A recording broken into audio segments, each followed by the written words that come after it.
En vrai, aujourd'hui, j'ai envie de te parler d'un sujet qui me tient fortement à cœur. C'est le lien entre ta famille, tes proches et ton développement personnel. Plus t'avances, plus tu fais tes progrès, et plus le lien entre tes proches, entre ta famille, tes amis, etc., il se modifie. T'as plus les mêmes centres d'intérêt que tes potes, ta famille a du mal à te comprendre. En fait, les seules personnes qui te comprennent un minimum, c'est des gens que tu connais pas d'internet. Et c'est contre-intuitif, parce que, en fait, quand tu découvres le développement personnel, tu découvres toutes ces activités magnifiques où tu apprends sur la discipline, sur la motivation, sur le fait de prendre soin de ton corps, etc. Et on te promet en gros que tu auras de meilleures relations sociales et que tous tes problèmes seront réglés. Quand j'ai commencé réellement à me concentrer sur le développement personnel, à prendre soin de moi, de mon mental, etc., c'est là où j'ai découvert une solitude que j'ai jamais sentie avant. Mais bizarrement, une fois que j'ai réglé ce problème, que je me suis accommodé à être seul avec moi-même, je me suis rendu compte qu'en fait, il y a tellement d'autres personnes qui sont dans le même cas et qui ont vécu ce que j'ai vécu. Et peut-être que toi, t'es pas à ce stade, mais du coup, je voulais t'en parler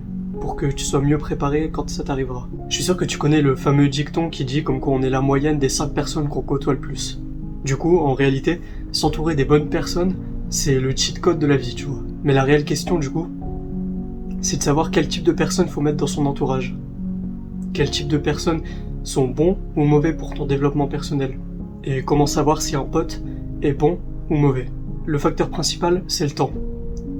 Avec le temps, faut être patient, certes, mais avec le temps, c'est dur de garder un masque. C'est dur de garder une personnalité qu'on n'a pas, et avec le temps et les épreuves de la vie, tu te rendras compte que certaines personnes ne seront pas bonnes pour toi, et elles t'abandonneront au pire moment. Et à contrario, certaines personnes que t'envisageais pas forcément dans ton entourage se révéleront comme des gens utiles pour toi. Parce que être un bon pote, ça a une signification différente pour tout le monde. Pour certains, c'est se bourrer le plus la gueule en soirée, pour d'autres, c'est enchaîner le plus de games tard le soir. Et pour d'autres, c'est développer une fraternité. C'est quelqu'un sur qui tu pourras compter, qui sera fier pour toi, heureux pour toi, quand tu réussiras, et qui t'aidera, te remontera le moral quand tout ira mal. Parce que tu vas échouer. La vie, elle est comme ça. Ce qui est marrant, c'est que quand t'échoues, c'est là où tous tes problèmes s'accumulent et se reversent sur toi comme un tsunami. Et du coup, si t'es mal entouré à ce moment, ça peut être très très difficile. Et en plus, aujourd'hui, c'est ultra dur de s'entourer des bonnes personnes. Parce que comme je l'ai dit précédemment, beaucoup de gens portent des masques. Beaucoup de gens se mettent derrière des fausses personnalités, se cachent derrière les réseaux sociaux pour cacher leur médiocrité intérieure. Et crois-moi, il y a beaucoup de gens qui ont ce type de vie. Parce qu'une fois que tu passes du temps avec certaines personnes, tu te rends compte à quel point elles sont vides de l'intérieur. Crois-moi, la plupart des gens, ils vivent comme ça. À se cacher derrière de fausses identités. Pourquoi ? Parce que se montrer réellement, c'est baisser sa garde. C'est montrer sa vulnérabilité. Et du coup, la plupart des gens, ils cachent leur vrai visage. Ils sont pas forcément tous mauvais, mais juste pas authentiques. Et en vrai, les moments où tu découvriras la vérité, c'est quand tu seras dos au mur. C'est quand tous tes problèmes, ils seront là, et que t'es sur le point d'abandonner, d'échouer. Tu verras qui sera là pour toi. Et c'est triste parce que c'est à ce moment où tu te prends la plus grande claque. Parce que d'une, t'as eu un gros échec. De deux, tous tes problèmes que t'as refoulés, ils remontent à la surface. Et de trois, les personnes en qui t'avais le plus confiance t'abandonnent au pire moment. Mais qu'est-ce que tu peux faire d'autre ? Tu veux vraiment abandonner ? Tu vas te mettre en position fétale et pleurer. Tu te relèves, tu fais de ton mieux, et tu joues les meilleures cartes que t'as en main. Ça va te prendre du temps, mais c'est comme ça, c'est la vie. La vie, elle va te mettre des claques quand t'es au plus bas. Mais c'est pour que tu deviennes plus fort. C'est pour que t'apprennes de tes erreurs, que t'en tires la leçon, et que tu grandis. Parce que c'est la destruction qui te permet de te reconstruire. Et après, tu seras fier, parce que tu seras devenu une meilleure personne. Et certes, t'en garderas des cicatrices, mais ça ira. Je t'avoue, j'ai commencé la vidéo sur une base de pessimisme. C'était un petit peu négatif. Mais c'est la vérité. Franchement, fais le test de ton côté. Je suis sûr, dans 75% des cas pour moi, quand tu commences à parler à tes potes, ou à ton entourage, ta famille, etc., que tu essayes de t'améliorer, du progrès, de la discipline, de la souffrance, la bonne souffrance, celle qui te permet de remonter plus fort. Une fois que tu leur parles de ça, et que tu essayes de les ramener avec toi, tu sais, tu les invites à la salle, tu leur montres, je sais pas, certaines vidéos de développement personnel, des trucs comme ça. Tu verras que ça sera différent. La plupart des gens, ils comprennent pas ce qu'est la discipline. Pourquoi tu veux te faire mal à ton corps pour le reconstruire plus fort. Ils comprennent pas que l'échec, c'est une bonne chose. Et que tout ce qui est réseaux sociaux, gratification instantanée, et tout le bordel de merde, ce sont des mauvaises choses. Parce qu'en réalité, quand tu découvres ça, tu remets en cause toute ton identité, toutes tes valeurs. Et bizarrement, quand t'en parleras à tes potes, de développement personnel et tout, peut-être que ça se passera bien. Mais dans la plupart des cas, intérieurement, ils vont penser que tu te la pètes, que t'as changé. Et petit à petit, il y aura une gêne entre vous.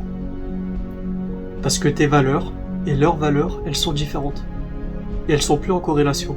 Et si tes potes, ils sont de basse qualité, bah ils vont te trouver ultra chelou. Et le pire, c'est qu'ils vont te blâmer pour ça. Et tu peux tomber dans le piège de les croire. De te dire que peut-être que t'es sur la mauvaise voie, que t'es matrixé par internet, et que tu veux juste te la péter. Et ça peut paraître contre-intuitif parce que tu te dis qu'avec le développement personnel, si tu découvres un bon truc et que t'essayes de devenir une bonne personne, bah faut ramener les gens vers le haut. Et c'est vrai. Si tu veux être un bon leader, si tu veux être un meilleur homme, et avoir ce sentiment de communauté, de personnes proches de toi, qui peuvent t'aider et te remonter, bah faut que tu les remontes. Faut que toi aussi tu prennes le rôle de celui qui va élever les autres. Mais parfois ça marche juste pas. Tu peux pas aider une personne qui veut pas s'aider elle-même. Et ça, j'ai eu énormément de mal à le comprendre. Parce que, en soi, j'étais une personne qui voulait contrôler beaucoup de choses. J'ai essayé de créer cette communauté avec mes potes. Mais ça a pas marché. Et pendant longtemps, je me suis accroché. Et je me demandais pourquoi ça marche pas. Pourquoi je veux leur bien et eux, ils veulent pas s'améliorer. Pourquoi ils comprennent pas. Mais au final, j'ai dû me mettre à l'idée que certaines personnes ne peuvent pas s'améliorer. Et la seule personne que tu peux réellement contrôler, c'est toi-même. Les gens comme toi et moi qui se comprennent, on est jugés bizarres par la société. Mais bon, en vrai, vaut mieux être bizarre plutôt que suivre le troupeau bêtement. Dès que tu vas essayer de te libérer du troupeau, de vivre réellement, selon tes propres termes et tes propres valeurs, bah les gens ils vont te juger, et ils vont te critiquer, ils vont te rabaisser. Il faut quand même le faire. Tu peux pas être victime du regard des autres. Et l'autre point que je veux aborder, c'est la solitude du développement personnel. Parce que ouais, quand t'essaies de t'améliorer, bah les gens ils vont pas forcément te suivre. Tu peux faire les meilleures paroles, les meilleurs discours. Tu peux leur donner les meilleures preuves.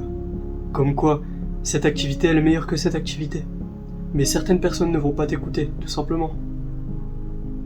Et franchement, je te dis parce que je l'ai vécu. Perds pas ton temps. Essaye de les améliorer, essaye de les ramener avec toi vers le haut.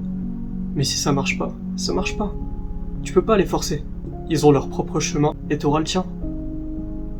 Et c'est ok. Mais une chose qui est bien réelle, c'est que la solitude par rapport au développement personnel, elle est difficile.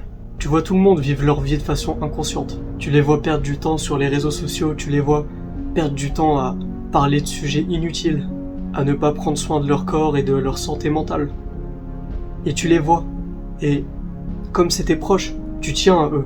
Et puis au final, arrivera un moment où t'auras moins de potes. Et où même ta famille aura du mal à te comprendre. Pendant quelque temps, accepte la solitude. Accepte que personne te comprend. Et pendant cette période, concentre-toi sur toi-même. Et puis la vie, elle fait que, une fois que tu t'améliores, une fois que tu deviens une certaine personne, t'attires des personnes qui sont comme toi. Je vais pas te mentir, au début, ça sera dur. T'auras l'impression d'être une merde pendant très longtemps. Mais éventuellement, après l'effort, vient le réconfort. Après la difficulté, vient la facilité. Et sache que, toi-même, t'es la seule personne qui peut réellement te comprendre. Sois ok avec la solitude. Parce qu'au final, dans la vie, on vit seul et on meurt seul. Bien sûr, t'auras des gens qui seront de passage. T'auras des gens qui viendront dans ta vie, qui auront un impact positif ou négatif. Mais éventuellement, tout finit. Ta vie, elle finit. La vie des autres, elle finit. Et tout n'est pas constant. Un ami peut devenir un ennemi, et un ennemi peut devenir un ami. Mais c'est la beauté de la vie. Tu peux pas savoir ce qui t'attend. Mais une chose est sûre, c'est que si tu te connais toi-même, si t'es fidèle à tes propres valeurs, et que t'as des bonnes valeurs, que t'essaies de t'améliorer, de devenir un meilleur homme, que tu prends soin de ton corps et de ton mental, t'as pas grand chose à te reprocher. Et éventuellement, la vie, Dieu, fait en sorte de récompenser ceux qui travaillent, ceux qui font des efforts. Et être un homme bon, ça paye. Peut-être pas là maintenant, mais éventuellement, si tu travailles sur toi, tu deviendras une bonne personne. Et éventuellement, les bonnes choses viendront à toi.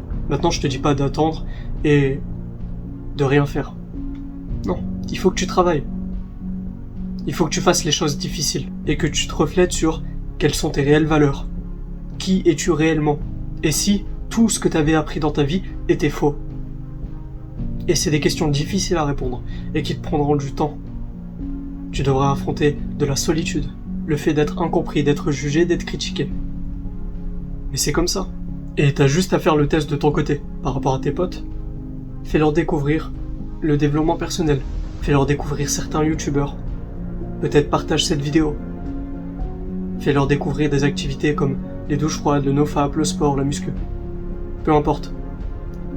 Et tu verras, s'ils font des efforts en plus de leur côté, c'est qu'ils sont sur la bonne voie. Si c'est pas le cas, c'est pas grave. Je dis pas que tu dois forcément les enlever de ton entourage, mais juste, entoure-toi de 5 bonnes personnes, et laisse le temps faire le tri. Et le développement personnel, c'est pas juste des douches froides, du nofap et de la muscu. C'est réellement découvrir t'es qui, remettre en question ses valeurs, remettre en question les informations qu'on a été programmé pour croire, se remettre en question soi-même. C'est une chose difficile, et le développement personnel, c'est l'œuvre d'une vie. C'est pas un truc que tu termines au bout de 10 ans. C'est un truc que tu dois continuellement apprendre et soutenir et nourrir. Quand tu commences la muscu et que t'atteins un bon corps, tu vas pas t'arrêter et laisser ton corps pourrir. Faut que tu l'entretiennes. Quand tu trouves une bonne relation, que ce soit amoureuse ou amicale, il faut que tu l'entretiennes. Tu vas pas t'en foutre du jour au lendemain. Quand t'achètes une bonne voiture, faut que tu la nettoies, que t'en prennes soin, que tu l'entretiennes. Tu vois ce que je veux dire? C'est une chose sur le long terme.